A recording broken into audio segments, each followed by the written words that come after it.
Yes, so this is one of the important relation, that is the relation between electric intensity and electric potential. Very important one. Derive the relation between the field and potential, that is electric field and potential. Yes, observe the diagram carefully here. A small correction is there, it is not required, and we have to write B here. Okay, yes. So here we have two equipotential surfaces. This is A, surface A having potential V, and this is one more surface called B having potential V minus delta V. Observe the electric field, that is upwards. Electric field is upwards. So here we can expect some charge, right? Because the field is upwards, so charge will be here. If the surface is too much near or closer to the charge, the potential will be more.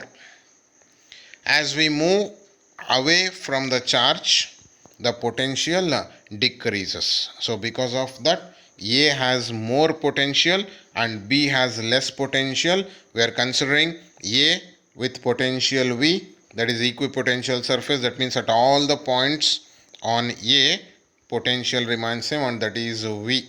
Similarly, we have one more equipotential surface B, that is at all the points on that surface the potential is same, that is V minus delta V. So here we have two equipotential surfaces separated by a distance delta L. Yes, observe that.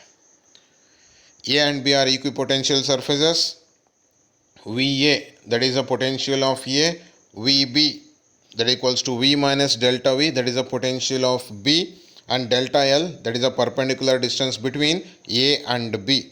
Here the distance plays a very important role, because we know that the potential depends on distance. So as there is some distance between A and B, so potential varies. A has V, B has some less potential, that is V minus delta V, as it is away from the charge. E will be the electric field acting upwards, that is from A to B. A to B. Illi B barabeku. A to B. Okay. Yes. Imagine unit positive charge Q naught, test charge, that is plus 1 coulomb, moves perpendicularly from B to A. Yes, always we have to do some work against the field, right? So we have to move the test charge from B to A. So what is the displacement? It has to move through a distance of delta L, right? So that is the displacement. So in order to move the test charge from B to A against the field, we have to do some work, and that work depends on the potential difference. So here we have to observe the potential differences. Potential difference, that is final minus initial. So finally we are reaching A from B, therefore VA minus VB. VA minus VB. So what is the potential at surface A we have? That is V minus, what we can write for VB? VB is nothing but V minus delta V. So this V and this V, because of minus, they will get cancelled, and minus of minus, the delta V becomes plus. So the total potential difference V. So next, our intention is to find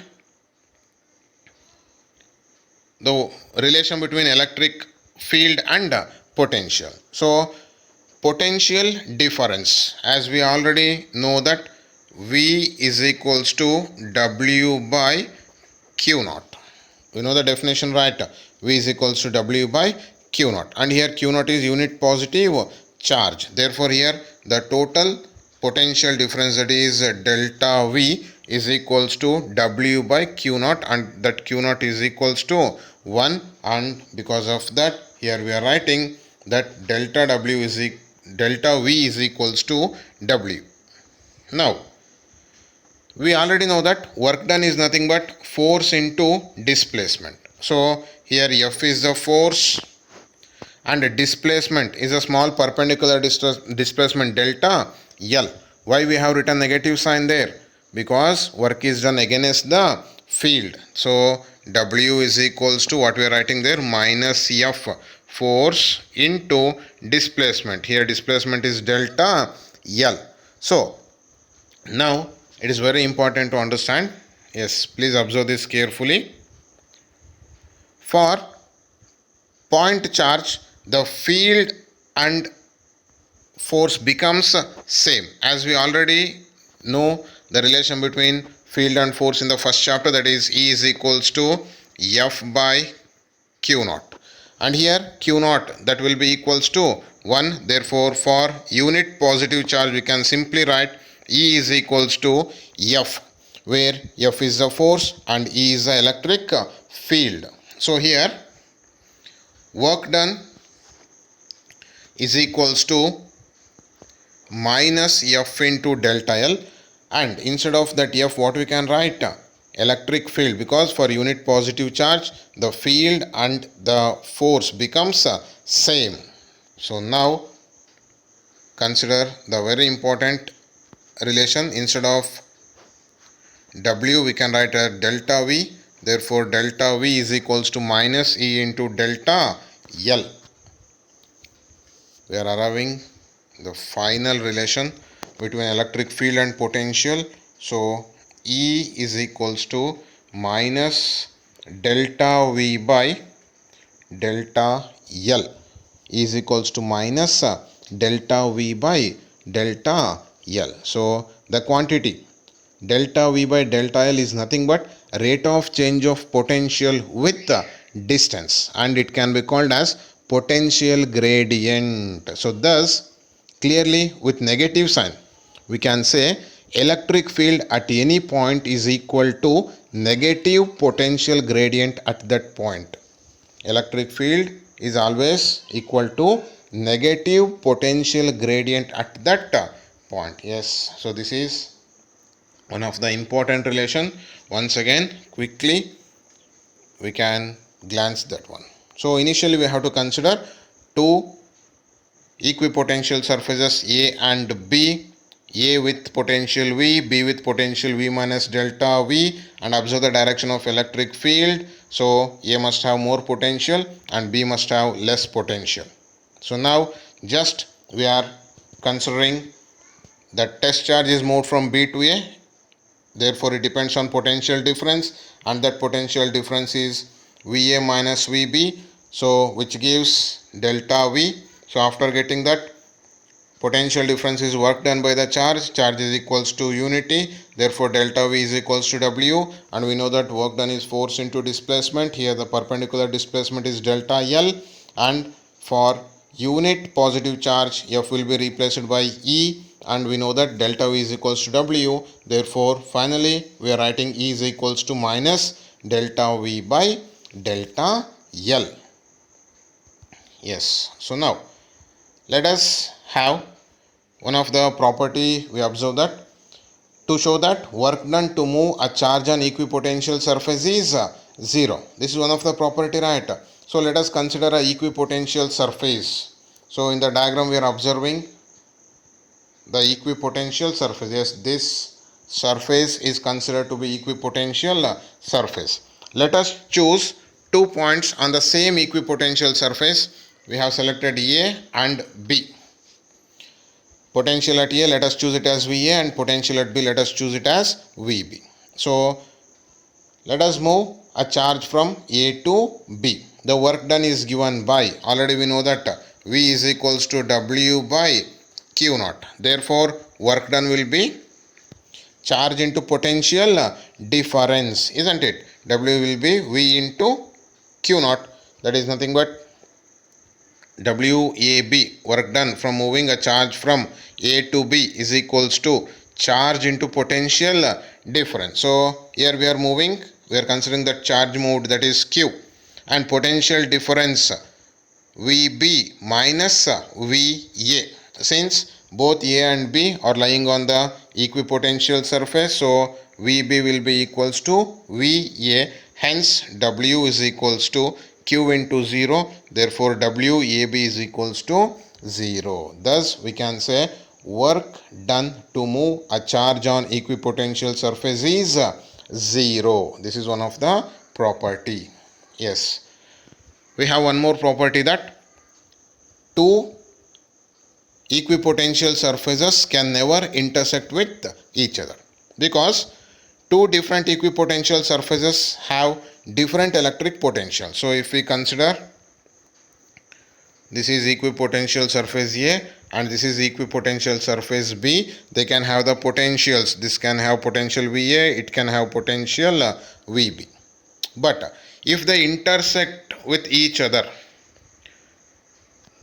this surface, if they are going to intersect with each other, then they must have same potential. Otherwise, the intersection part, that means if they intersect, then the point of intersection will have two different potentials at the same point, which is highly impossible. A single point can have single potential. So because of which we are going to say the two equipotential surfaces will never intersect with each other.